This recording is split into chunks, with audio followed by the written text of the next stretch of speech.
एक व्यक्ति काफी समय से परेशान था, जिसके कारण वह बहुत चिड़चिड़ा और तनाव में रहने लगा। वह इस बात से परेशान था कि उसे घर का सारा खर्च उठाना पड़ रहा था। पूरे परिवार की जिम्मेदारी उसी पर है। उसके यहाँ कोई न कोई रिश्तेदार आता जाता रहता है।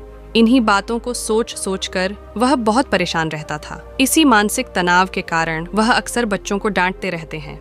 उसका अपनी पत्नी से ज्यादातर किसी न किसी बात पर झगड़ा होता रहता था। एक दिन उसका बेटा उसके पास आया और बोला, पापा मेरे स्कूल का होमवर्क करवा दो। वह व्यक्ति पहले से ही तनाव में था, इसलिए उसने अपने बेटे को डांट कर भगा दिया। लेकिन जब थोड़ी देर बाद उसका गुस्सा शांत हुआ तो वह बेटे के पास गया। उसने देखा कि बेटा सो रहा था और उसके हाथ में उसकी होमवर्क कॉपी थी। उसने कॉपी देखी और जैसे ही उसने कॉपी नीचे रखी, उसकी नज़र होमवर्क के शीर्षक पर पड़ी। होमवर्क का शीर्षक वह था जो हमें पहले पसंद नहीं था, लेकिन बाद में वह अच्छा निकला। बच्चे को एक लिखना था। इस शीर्षक पर अनुच्छेद। उसने क्या लिखा? जिज्ञासावश उसने बच्चे का लिखा पढ़ना शुरू किया। बच्चे ने लिखा, मैं अपनी अंतिम परीक्षा के लिए बहुत आभारी हूँ, क्योंकि पहले तो यह अच्छा नहीं लगता, लेकिन उसके बाद स्कूल की छुट्टियाँ हो जाती हैं। इसके लिए मैं आपका बहुत बहुत धन्यवाद करता हूँ। कड़ती दवाइयाँ जिनका स्वाद खराब होता है, क्या कि शुरुआत में तो यह मुझे बहुत कड़वा लगता है, लेकिन बाद में यह मेरी बीमारी को ठीक कर देता है। मुझे सुबह जगाने के लिए मैं उस अलार्म घड़ी को धन्यवाद देता हूँ। वह हर सुबह मुझे बताता है कि मैं जीवित हूँ। मैं भगवान को भी धन्यवाद देता हूँ, जिन्होंने मुझे इतना अच्छा पिता दिया, क्योंकि शुरू में मुझे उनकी डांट बुरी लगती थी, लेकिन वह मेरे लिए खिलौने लाते थे, मुझे घुमाने ले जाते थे और अच्छी चीज़ें खिलाते थे।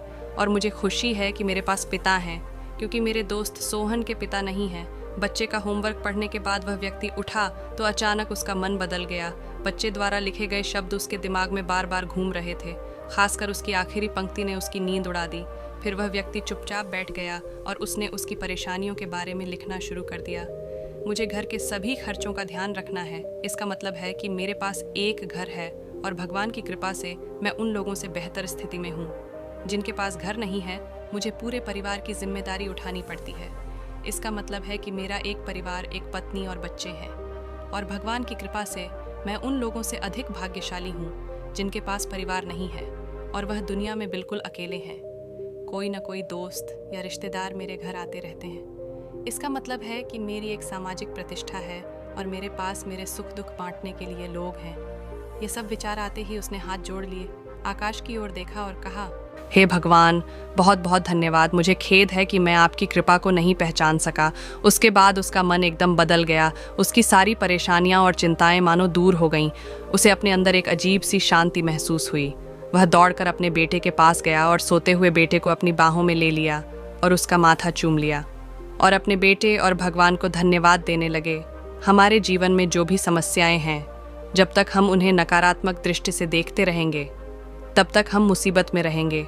और जैसे ही हम उन चीज़ों को सकारात्मक दृष्टिकोण से देखना शुरू करते हैं, हमारा मन एकदम बदल जाएगा। हमारी सारी चिंताएं, सारी परेशानियां, सारे तनाव तुरंत खत्म हो जाएंगे और हम मुसीबत से बाहर निकलने के नए रास्ते देखना शुरू कर देंगे। किसी ने क्या सुंदर शब्द कहे हैं, जो लोग फूल देखना चाहते हैं उनके लिए हमेशा फूल होते हैं। महाभारत के एक संवाद में मृत्यु के बाद सबसे बड़े दानवीर कर्ण की आत्मा ने भगवान कृष्ण से पूछा कि मेरी माँ ने मुझे जन्म के समय छोड़ दिया था। क्या यह मेरा पाप था कि मैंने एक नाजायज संतान के रूप में जन्म लिया? द्रोणाचार्य ने मुझे शिक्षा देने से इनकार कर दिया क्योंकि वह मुझे क्षत्रिय नहीं मानते थे। क्या यह मेरी गलती थी? परशुराम ने मुझे शिक्षा दी और सभी ने मुझे सराप दिया कि मैं अपनी शिक्षा भूल जाऊंगा क्योंकि वह मुझे क्षत्रिय मानते थे। गलती से एक गाय मेरे तीर के रास्ते में आ गई और मर गई और मुझे गांव के लोगों का सराप मिला। मुझे द्रौपदी के स्वयंवर में अपमानित होना पड़ा क्योंकि मेरे साथ किसी भी राज परिवार के सदस्य की तरह व्यवहार नहीं किया जाता था। यहाँ तक कि मेरी माँ कुंती ने भी स्वयं इस तथ्य को स्वीकार किया था कि मैं उनके अन्य पुत्रों की रक्षा के लिए एक पुत्र हूँ। मुझे जो कुछ भी मिला वह दुर्योधन की कृपा से मिला। तो क्या ये गलत है कि मैं दुर्योधन के प्रति अपनी वफादारी का ऋणी हूँ? श्री कृष्ण मंद मुस्कान के साथ बोले, कर्ण, मैं पैदा होने से पहले जेल में पैदा हुआ था। मेरी मौत कंस मामा के रूप में मेरा इंतजार कर रही थी। जिस रात मैं पैदा हुआ उसी रात मैं अपने माता पिता से अलग हो गया था। तुम्हारा बचपन घोड़ों की हिनहिनाहट और धनुष बाणों वाले रथों की छाया में व्यतीत हुआ। मैंने बचपन में गायें चराईं और गोबर उठाया। जब मैं चल भी नहीं पाता था, मुझ पर कहीं कहीं जानलेवा हमले होते थे। न सेना, न शिक्षा, न गुरुकुल और न महल। मेरे मामा मुझे सबसे बड़ा शत्रु मानते थे। जब आप सबकी प्रशंसा होती थी आपकी बहादुरी के लिए आपके शिक्षक और समाज से, उस समय मेरी शिक्षा भी नहीं हुई थी। बहुत समय बाद मुझे आर्षी सांदीपनी के आश्रम में जाने का अवसर मिला। कम से कम आपको अपनी पसंद की लड़की से शादी करने का मौका तो मिला। वो राधा भी न मिली जो मेरे प्राणों में बसती थी। मुझे इसे छोड़ना पड़ा। मुझे उन राजनीतिक कारणों से या उन महिलाओं के साथ कई शादियां करनी पड़ी जिन्हें मैंने राक्षसों से मुक्त कराया था। जरासंध के आतंक के कारण मुझे अपने परिवार को यमुना से एक सुदूर प्रांत में ले जाना पड़ा और उन्हें समुद्र के किनारे बसाना पड़ा। दुनिया ने मुझे कायर धोखेबाज कहा। दुर्योधन जीत जाता तो जीत का श्रेय तुम्हें भी मिलता, लेकिन धर्मराज के युद्ध को जीतने का श्रेय अर्जुन को मिला। कौरवों ने अपनी हार के लिए मुझे जिम्मेदार माना। हे कर्ण, किसी का भी जीवन चुनौतियों से मुक्त नहीं है। हर किसी के जीवन में सब कुछ ठीक नहीं होता है। समस्या केवल यह है कि हर कोई अपनी समस्या को सबसे बड़ा मानता है। क्या सच है, क्या उचित है, यह हम अपनी आत्मा की आवाज़ से निर्धारित करते हैं। इससे कोई फर्क नहीं पड़ता कितनी बार हमारे साथ गलत व्यवहार किया जाता है। इससे कोई फर्क नहीं पड़ता कि कितनी बार हमारा अपमान किया जाता है। कोई फर्क नहीं पड़ता कि कितनी बार हमारे अधिकारों का हनन होता है। लेकिन फ़र्क सिर्फ इतना है कि हम उन सभी से कैसे निपटते हैं। जो लोग विपरीत परिस्थितियों में भी सकारात्मक सोचते हैं, उनके जीवन में कई परेशानियां कम हो जाती हैं। ऐसे में हमारे नकारात्मक विचार हमारे काम को बिगाड़ सकते हैं। इसके लिए हमें हमेशा सकारात्मक सोचना चाहिए। इस संबंध में एक लोक कथा के अनुसार एक गांव में दो आर्षी एक छोटी सी कुटिया में एक साथ रहते थे। दोनों सुबह सुबह अलग अलग गांवों में जाकर भिक्षा मांगते हैं और फिर झोपड़ी में लौट आते हैं और फिर दिन भर हनुमान का नाम जपते रहते हैं। भीख मांगकर उनका जीवन चल रहा था। एक दिन वे दोनों अलग अलग गांवों में भीख मांगने निकले। शाम को दोनों वापस आए तो उन्हें पता चला कि गांव में तूफान आया है। पहले संत अपनी कुटिया पर पहुंचे तो उन्होंने देखा कि आंधी के कारण कुटिया आधी टूट गई है, उसकी त्योरी छड़ गई और भगवान को कोसने लगे। संत ने सोचा कि मैं रोज मंदिर में भगवान का नाम जपता हूँ, दूसरे गांव में चोरों और लुटेरों के घर सुरक्षित हैं और हमारी झोपड़ी तोड़ दी। हम दिन भर पूजा करते हैं लेकिन भगवान को हमारी कोई परवाह नहीं है। यह भगवान कितना क्रूर है। वे हम जैसे भक्तों को दुख और दुष्टों को सुख देते हैं। कुछ देर बाद एक अन्य संत भी वहां पहुंचे। उन्होंने टूटी झोपड़ी भी देखी।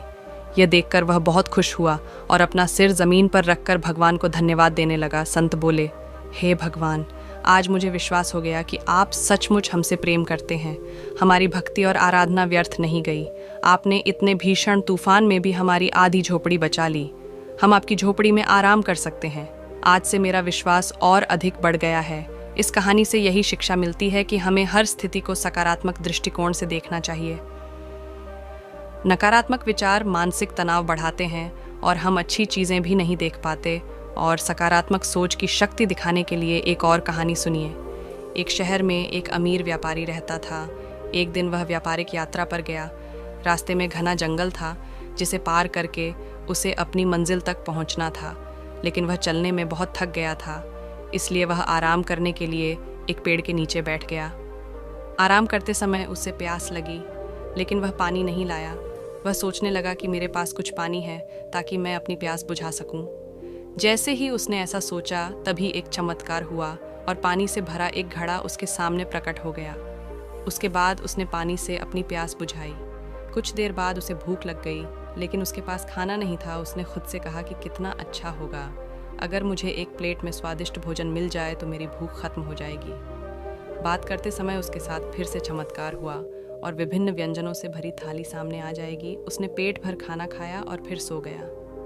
उसने अपने मन से कहा कि मैं इस पथरीली ज़मीन पर कैसे सोऊंगा। काश कोई नरम बिस्तर होता। पलक झपकते ही एक आरामदायक बिस्तर उसके सामने आ गया। वह उस बिस्तर पर लेट गया। उसे ऐसा महसूस हो रहा था जैसे वह स्वर्ग में है, जहां उसकी सभी इच्छाएं एक के बाद एक पूरी हो रही हैं।